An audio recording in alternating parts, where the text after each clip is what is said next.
Au TEP, mes frères et sœurs, je mets cette vidéo aujourd'hui pour défendre notre frère Richard Bona, encore une fois. Mais avant de défendre Richard Bona, j'aimerais dire à notre autre frère Franklin Nyamsi qu'il faudrait qu'il arrête le ridicule définitivement et qu'il se consacre à ce qu'il sait faire le plus, c'est-à-dire que la politique intellectuelle ou alors son domaine de prédilection, l'intellectuel politique. Voilà. Dans ce domaine-là, il est fort. Voilà. Il a des capacités, des réelles capacités. Mais au-delà de ça, il est complètement à côté de la plaque. Je dis encore et je redis que vous êtes en train de donner plus de force vitale au despote Paul Biya et ses sbires. Et plus les jours passent, plus vous vous rendez compte de ce que je vous dis sur mon mur, ici. Vous vous rendez compte. Mais comme vous êtes Camerounais, vous ne voulez pas revenir en arrière. Je vous ai dit depuis le début ici que dire que quelqu'un est mort, vous lui donnez plus de force. Le dire encore sans preuve, c'est encore pire. Vous avez dit que Paul Biya était mort, que sa femme était morte. Vous avez parlé du deepfake et je vous ai donné des éléments pour ne pas continuer dans la bêtise. Je vous l'ai dit ici que avant de confirmer quelque chose, il faut être sûr que ce soit une certitude acquise et une information vérifiée. Certitude acquise et information vérifiée. Tant que vous n'êtes pas sûr de quelque chose, vous pouvez supposer, mais ne vous avancez jamais. Voilà. En spiritualité, ce sont les prémices de la spiritualité, le leitmotiv même d'un spirit. Quand vous n'êtes pas sûr de quelque chose, ne vous avancez pas. Vous pouvez supposer. Voilà. Je pense que. C'est pour ça Maurice Kamto est au-dessus de vous tous. Il n'affirme jamais. Je n'ai pas entendu Maurice Kamto dire que Paul Biya est mort, mais il a dit que le poste était vacant. Et d'ailleurs, il est allé plus loin en disant ceci, que Paul Biya pouvait réapparaître comme par enchantement. Donc, je vous ai dit que Paul Biya n'est pas mort. Et vous êtes en train de lui redonner des forces vitales. Tous ces soi-disant combattants. La différence entre les nouveaux combattants, c'est qu'ils sont complètement à côté de la plaque. Quand vous gâchez tout ce que vous avez fait, ça veut dire que votre courage n'a porté à rien. Voilà. Donc quand vous n'avez pas de preuves, ne vous avancez jamais. Le despote Paul Biya est en train de vous ridiculiser. Et j'ai entendu M. Nyamsi dire un jour que quand il se trompe, il a l'humilité de revenir à la charge pour présenter des excuses. S'il est un homme digne, il doit revenir dire que, écoutez, pour la suite du combat, je préfère vous présenter mes excuses ou, à la limite, un mea culpa, en bonne et due forme.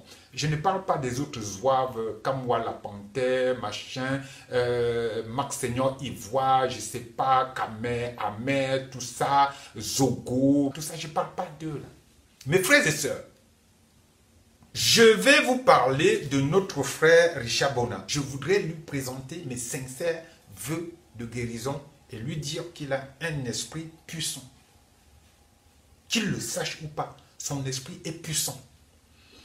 Et quelle que soit l'origine de l'attaque qu'il a subie, parce que mes frères et sœurs, toutes les attaques ne sont pas que maléfiques ou venant des sorciers ou des marabouts. Quand vous êtes malade, quelle que soit la maladie, c'est que votre corps est attaqué. Et quand votre corps est attaqué, vous devez vous défendre. C'est pour ça que vous allez chez le médecin, vous trouvez des anticorps, vous trouvez des choses pour vous soigner. Ça peut être de la médecine traditionnelle ou la médecine classique tout court. Mais vous combattez les attaques. Mon frère, je l'ai vu avec des genoux bandés. Voilà. Il était avec son skateboard, ou je sais pas, quelque chose comme ça, et il s'est fait mal. Irrelatif, et je trouve que c'est très très bien. Parce que, même si ce sont des attaques, tu as démontré à ces gens-là que tu étais puissant. Puisque tu les ridiculises. Et je vous ai dit que la pire des choses à faire à un diable, c'est de le ridiculiser. Mon frère Richard Bona a subi des attaques de part et d'autre. Ce n'est pas parce qu'il est artiste comme moi que je le défends. Vous savez que j'ai déjà dit ici plusieurs fois que je n'aimais pas son apparence, sa façon de prendre les gens de haut et de se croire le centre du monde. Ça, c'était l'apparence. Mais je constate que M. Bona, c'est quelqu'un d'intelligent. Voilà. C'est quelqu'un qui a les pieds sur terre et il est intelligent. Il sait ce qu'il veut. Voilà. Mais, encore une fois, nul n'est infaillible. Prenons l'exemple de M. Bell. C'est lui qui est en train de dire partout que Richard Bona serait fou parce qu'il a débarqué à la frontière du Cameroun en sa qualité de Camerounais avec un passeport étranger, donc un passeport américain. Joseph Antoine Bell qui dit aussi que quand il venait au Cameroun, il prenait toujours son visa en gros. Quand il venait au Cameroun pour jouer pour l'équipe du Cameroun, il prenait toujours son visa. Je vous laisse réfléchir. Joseph Antoine Bell a un passeport français. Et la majorité des personnes qui gouvernent le Cameroun ont des passeports étrangers. Soyez logique. Vous ne pouvez pas traiter un enfant du Cameroun comme un étranger et vous prétendez être vous-même des Camerounais. Dites-moi dans quel autre pays au monde on peut voir ça. Dites-moi, j'attends. Donc, ces gens qui mettent le désordre dans notre pays, avec désormais la complicité des soi-disant combattants qui leur donnent plus de force vitale, en disant tous les jours qu'ils sont morts, qu'il y a incendie par ici, que tel est folle, que celui-ci est fou, qu'ils ont des informations. Dites-moi mes frères et sœurs, dans quel pays au monde, dans l'enceinte d'une présidence de la République, on donne des informations aux combattants presque toutes les semaines? Oui, j'ai une information qui vient directement de la présidence de la République. C'est-à-dire qu'ils ont des informations sur tout. Surtout qui viennent de la présidence. Et à partir de là, ils viennent brailler sur les réseaux sociaux pour donner plus de force vitale au despote Paul Biya. Je n'ai jamais entendu Kempta, quand il était en Suisse, pour ridiculiser le despote, je ne l'ai jamais entendu dire que Paul Biya est mort. Mais que Paul Biya va mourir. Il y a une différence. Joseph Antoine Bell, c'est un fourbe. C'est un escroc. Comme l'a dit Bernard Tapie qui était son boss. Bernard Tapie aussi, c'est un escroc. Mais entre eux là-bas, ils se comprenaient. Il parle de la concurrence au sein des lions indomptables du Cameroun. Mais de quelle concurrence il parle? Avec le chat, avec Thomas Kono. Vous pensez réellement, même si vous êtes trop belle, qu'il y avait un rapport entre Bell et Kono? Comme l'a si bien dit notre frère Richard Bona, il y avait des très bons gardiens camerounais Et il y avait un excellent gardien qui était un génie et qui était Thomas Kono. Il ne pouvait qu'avoir une alternance et non une concurrence parce qu'il n'y a pas photo entre Kono et Bell. Donc c'est pas parce qu'il parle plus fort que les autres qu'il a raison. Monsieur Joseph Antoine Bell, il a déçu plus les Camerounais qu'il leur a fait du bien. Dites-moi un seul Camerounais qui peut dire du mal de Thomas Kono. Un seul. C'est le seul, c'est l'une des rares personnalités au Cameroun dont on ne saurait dire du mal. Thomas Kono. Donc, parce qu'il a apporté réellement dans son domaine, le sport au Cameroun. Il n'était pas dans des intrigues pas possibles. Le Congo-Ça, champion du monde de Congo-Ça. Il était en 94 avec la Coupe du Monde. On connaît le résultat. Thomas Kono, en 90, on connaît le résultat. Donc, il y a bien eu alternance. Parce qu'on voulait faire jouer d'autres. C'est exactement comme l'équipe nationale du Cameroun, de la basse, de la musique. Il y avait alternance. Des fois, dans les studios, c'était Touré Aladji qui jouait. Quelquefois, Vicky Edimo, Jean Dikoté Madengue, Moustique Ambassa, ça changeait. Il y avait plusieurs bassistes. Donc, on alternait en fonction des artistes qui rentraient en studio. Vous voyez ce que je veux dire? Il y avait alternance. Et à l'équipe nationale, bien qu'il y ait un excellent gardien, un génie, comme Thomas Kono, il y avait alternance parce qu'on voulait faire jouer aussi d'autres gardiens qui étaient bons, mais pas excellents. Voilà. Parce que, comme les bassistes, les Camerounais ont des grands gardiens. Vous ne pouvez pas dire le contraire. Mais il y a eu un excellent gardien. Monsieur Joseph Antoine Bell, il s'est présenté 2 fois. 2 fois à la FECA Foot. On l'a rossé. Même chez lui à Mabimbi, ou je ne sais pas, dans son village Bassa, là, où il y a 7 personnes, personne n'a voulu de lui. Mais il veut refaire le monde au Cameroun. Voilà. Donc au Cameroun maintenant, comme je vous l'avais dit, chacun choisit son camp. Et pour combattre le diable, même si vous êtes dans votre entité individuelle, vous devez combattre le diable au Cameroun. Et Joseph Antoine Bell fait partie des diables. On doit le combattre. Donc mon soutien total à Richard Bona. Comme il y a un autre colonel qui a aussi presque dit la même chose. Il a traité d'analphabète, entre autres. L'autre le traite d'idiot. Mettez un peu sur la balance le niveau de raisonnement de Richard Bona et de Joseph Antoine Bell. Vous-même, vous faites la différence, voir qui est idiot. C'est-à-dire que Joseph Antoine Bell, qui se prétend camerounais, comme si c'est lui qui a inventé la terre du Cameroun. Ok. Richard Bona, qui ne serait plus camerounais à ses yeux.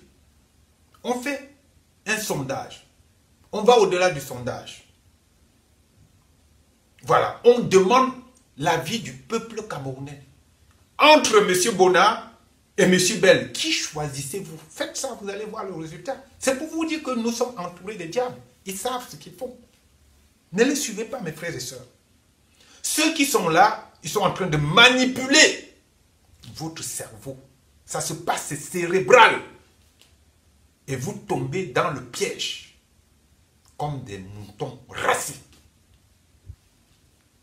Et celui qui avait dit qu'il était un analphabète, en gros, parce que, et qu'il était américain, qu'il n'avait rien à voir au Cameroun, allez chercher ce monsieur Bandjet là, s'il n'a pas un passeport français.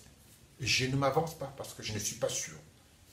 Mais tout tend à croire que ce monsieur aurait aussi un passeport étranger.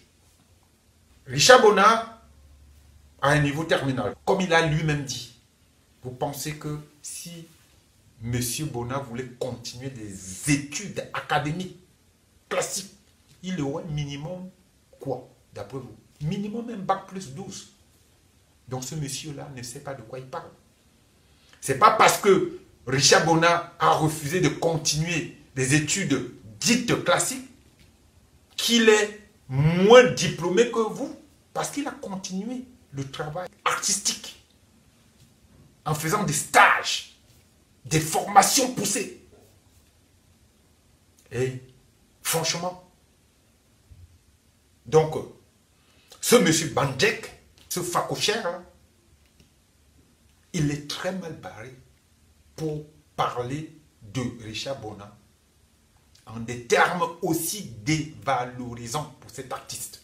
Richard Bona, que vous le veuillez ou pas, moi-même que je le veuille ou pas, c'est le seul artiste camerounais connu au-delà du Cameroun.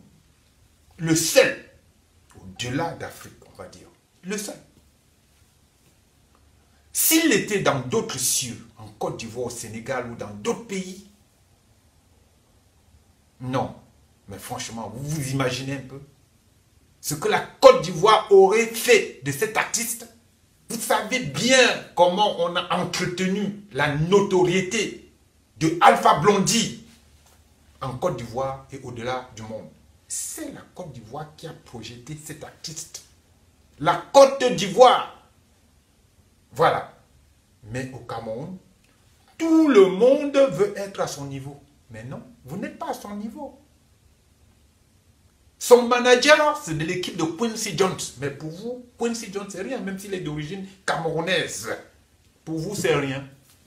Quincy Jones, mes frères et sœurs, c'est celui qui a arrangé et produit l'album le plus vendu de toute l'histoire de la musique.